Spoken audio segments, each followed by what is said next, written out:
In this class, we are going to look at the life and time of Henry II, whose reign is from the period 1154 to 1189 AD.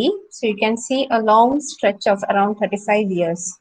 So with this, we begin with the Angevin kings of England. Angevin, the name Angevin is actually based on Anjou, because Henry II, his father was Count Geoffrey of Anjou. So that is the bloodline, and we call them the Angevin kings. So you have a long list of kings who would come under this title, and Henry II is one of the greatest. So you remember this picture. It is with this picture we had concluded the last class, wherein we looked at the life and times of Stephen and Matilda. So again, to recapture that, you have William the Conqueror and his sons who sat on the throne. You have William Rufus, who sat, that is William II, who sat for a very short span of around 3 years. He was followed by William's youngest son, Henry the First. Henry the First. So he was on the throne for a long time. And William also had a daughter, Adela. Now, Adela was married to Stephen of Boulogne or Stephen of Blois in France. Now, Henry, he had a son, but then he died in a shipwreck. He was drowned. So, before his death, he had made his courtiers, his noblemen, swear the oath of fealty, wherein they were made to promise that after his death, his daughter Matilda would be sworn in as the next ruler. But it did not happen. So after the death of Henry I, the nobles, the lords, they sworn in Stephen. Stephen was Matilda's cousin. Stephen as the king. Why? Because he was a very weak king, and these noblemen, they wanted somebody weak at the helm of affairs. Only then could they have things the way they wanted. So they did it with a purpose. Now, Matilda, who was in Anjou, she was quite enraged at this, and she staked her claim to the throne. And there were many skirmishes, many fights, battles between these two factions, that is Matilda's faction and Stephen's.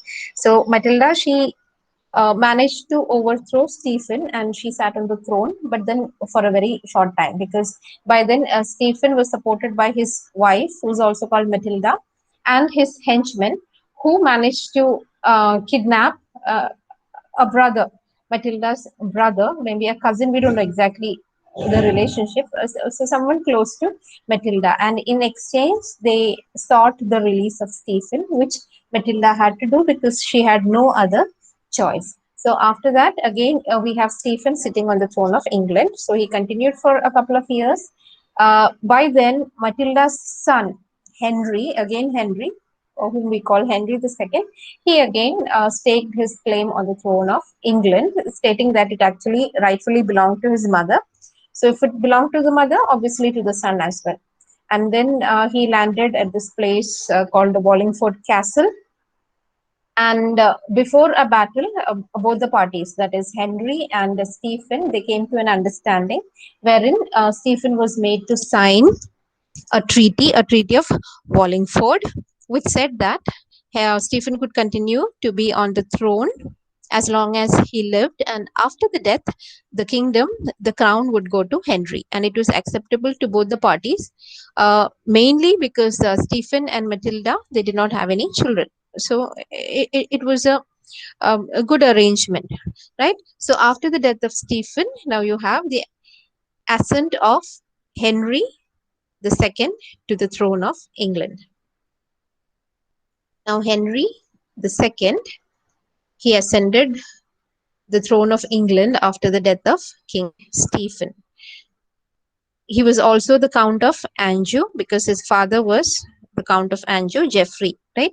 So he was also the Count of Anjou and Aquitaine, and also the Duke of Normandy. So you can see the vast areas, the vast stretch of land that he had under his control. So he was quite powerful. His father was Geoffrey Plantagenet, Count of Anjou.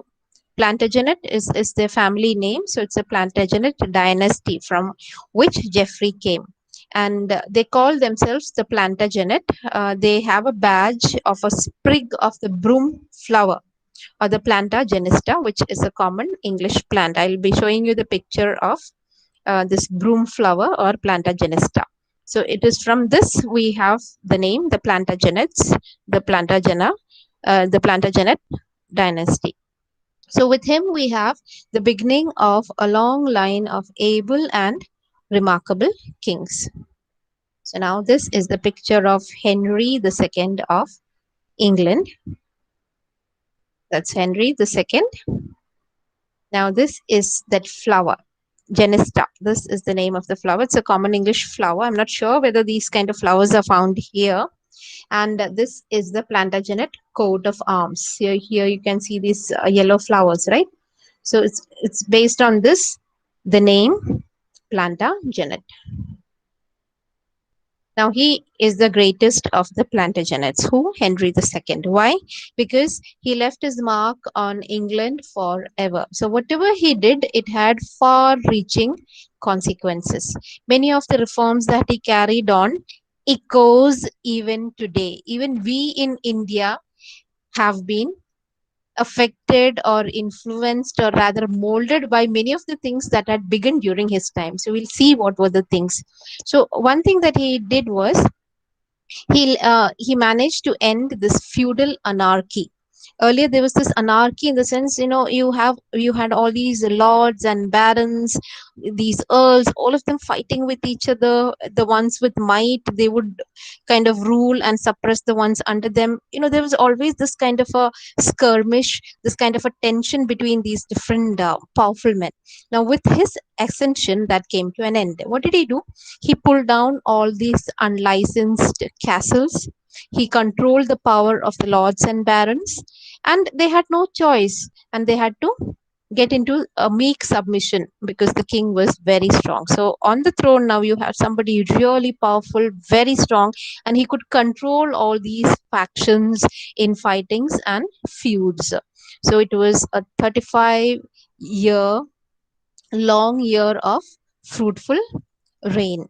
He had again a clerical mind, so he was trained in the best learning that was available in Europe at that time. And you also had the winds of Renaissance coming from the universities of Italy. Now Italy was becoming famous as renowned centers of learning. So the winds of change, of knowledge, exploration, enlightenment, it was all beginning. So he was influenced by that as well. So he was a learned, a methodical, and a clerical minded person. And he wanted the whole land under the control of something called a common law, something like a common civil code. Even our country is going towards that, right? There's a lot of discussions going on that. So he also wanted something like that, a common law that would cover the entire nation. He wanted to control and stop the church courts. If you remember, during the time of William the Conqueror and Archbishop Lanfranc, how the clergy and people who belonged to the church, or anyone who was learned at least a little bit, they were considered to be clergy or men of the church, people with any sort of learning. And those people could get away even with murder because they were tried in these church courts, and they would be let off with a small fine or a small warning. So this kind of a parallel court was not acceptable to Henry the Second. Please remember, so his obsession with law, justice, and the desire to have a common platform for everyone would have far-reaching consequences. We'll see what that is. Right. So one thing he was quite unhappy about was this parallel church courts. He wanted to do away with that. And this led to this skirmish, kind of a fight with the church, and later his falling out with Thomas Becket, Archbishop of Canterbury, who was his one-time best friend. So in the next class we are going to look at Thomas Becket, Archbishop of Canterbury, and the relationship he shared with Henry II, and later what happened. So this was one of the reasons. The reason was the king did not want a separate set of rules and regulations for the clergymen who were protected by the church. This was not acceptable to him. These are some of the reforms carried out by Henry II. So, what did he do? He codified the ancient and time tested customs of England, and he laid the foundation of the English common law. So, he is also known as the English Justinian. And the Curia Regis, that is the King's Court, established by Henry I, if you remember, right? He had made it a very strong agency. So this flourished under his grandson, that is Henry II. And this exchequer of the court took care of all the financial affairs of the land. So there was a clear demarcation of rules and responsibilities. And then again, you have the system of traveling judges, just like in the days of his grandfather Henry I. So there were these dual duties given to the judges. They had to inspect the working of feudal courts, and also they had to assess the taxes that was collected in every county. There was also trial by jury, which was very impartial, just, and very scientific and methodical. He is called the father of the English system of law courts and the jury system. That's why we call him the English Justinian.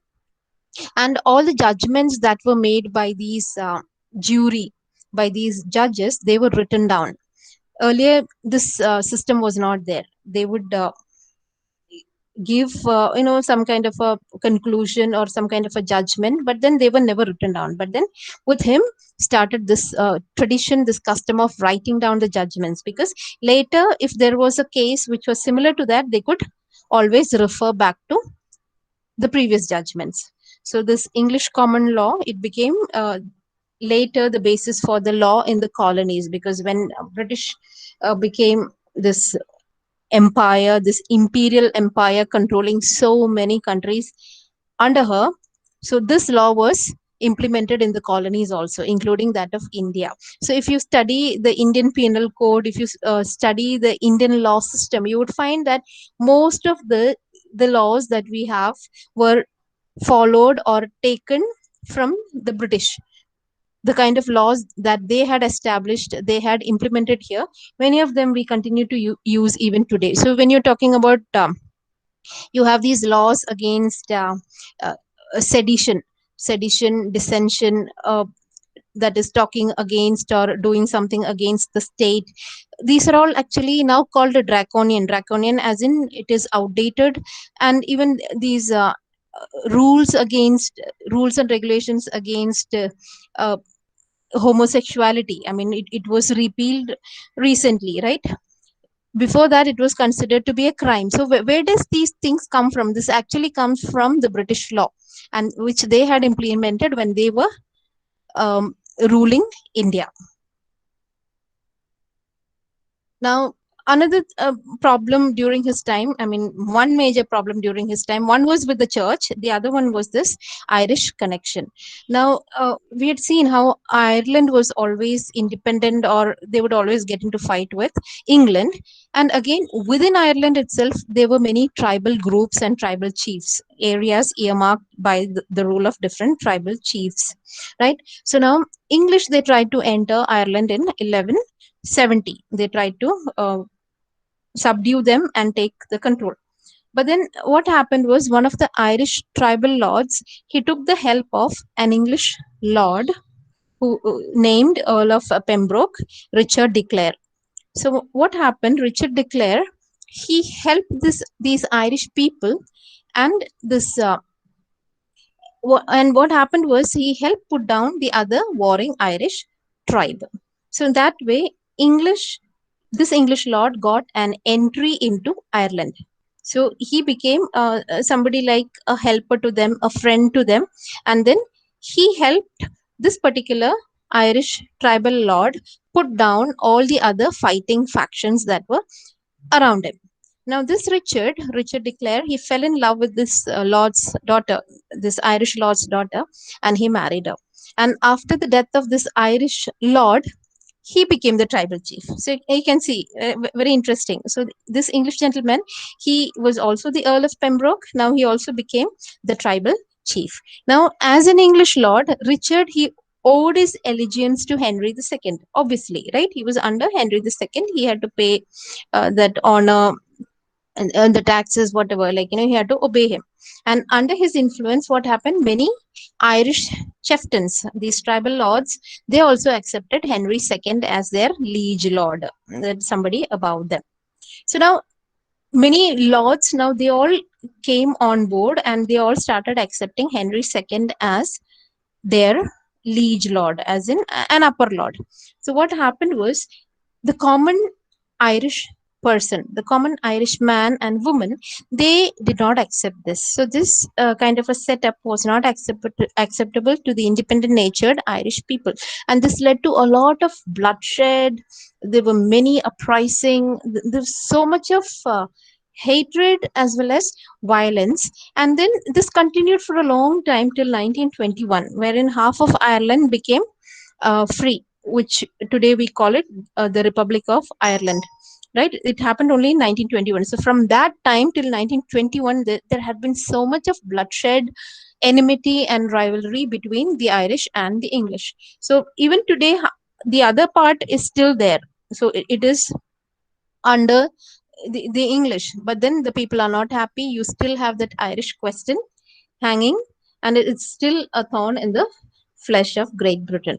So this was another problem during the time of Henry II. But on the whole, when you look at the time of Henry, you find he had done so much, a lot many contribution in terms of setting up, the whole administration, the legal system, taxes, everything went on smoothly except for these two issues. One was the skirmish with the church, and the other one, the Irish connection, the Irish question.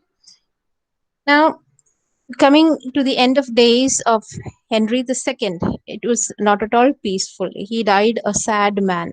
Why? Because he was troubled by his sons. The sons were all very headstrong, power hungry. They had no problem going against their own father. So during his time, just to make things sure, he crowned his eldest son, he was also called Henry, the Prince of England, as the heir apparent. That is, he was made the prince, so kind of prince in waiting. So after the death of the father, he would be sworn in as the next king. So just to be sure that the other sons don't harm him or don't take away the rule, what did he do? He had the son, eldest son, crowned as the heir apparent, and he did not give power into the hands of any of them during his lifetime. And he was very fond of his youngest son, Prince John. We'll be talking about him after the next class. Prince John, one of the worst rulers ever. So he was very fond of this youngest one, and this youngest one and others, all of them, they teamed up against their father because they wanted money, they wanted power. So the father, though he was getting old, pretty old, he successfully put down the rebellion, and he was not ready to part with the powers that he enjoyed. And in 1188, the surviving sons, some of them, fighting with each other, getting into fights, they were killed.